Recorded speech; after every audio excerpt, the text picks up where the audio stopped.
সারা দেশে সন্ত্রাস কায়েম করে জাসদের 30,000 নেতা কর্মীকে হত্যা করা হয়েছিল। আপনারা জানেন ৭৪ সালে আওয়ামী লীগ নেতা কর্মীদের লুটপাটের কারণে 15 লক্ষ মানুষ না খেতে পেয়ে মারা গিয়েছিল। ইতিহাসের প্রত্যেকটা স্তরে স্তরে আওয়ামী লীগের হাতে রক্ত লেগে রয়েছে। আওয়ামী লীগ যে শুধুমাত্র ক্ষমতায় থাকাকালীন রক্ত ঝরিয়েছে বিষয়টা এমন নয়। আপনারা দেখেছেন 2006 সালে লগি বৈঠা দিয়ে লাঠি দিয়ে লগি দিয়ে পিটিয়ে পিটিয়ে মানুষকে হত্যা করেছে। সর্বপ্রথম আপনারা জানেন 2009 সালে বাংলাদেশের ফার্স্ট লাইন অফ ডিফেন্স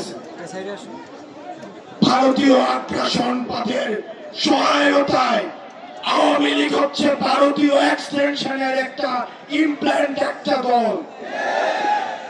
ভারতীয়দের সহায়তায় আমাদের দেশপ্রেমিক বিডিআর সৈন্যদেরকে পিলখানাতে নৃশংসভাবে হত্যা করেছে।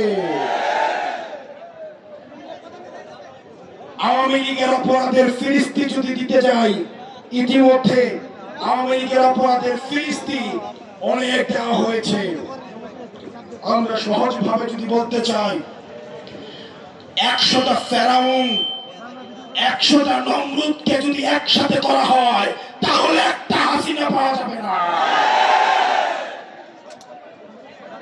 আমরা স্পষ্ট ভাষায় বলতে চাই, এদেশের রাজনীতিবিদ যারা রয়েছেন, ফ্যাসিবাদ বিরোধী রাজনীতিবিদ যারা রয়েছেন, আপনাদের প্রতি আমাদের সম্মান রয়েছে, শ্রদ্ধা রয়েছে।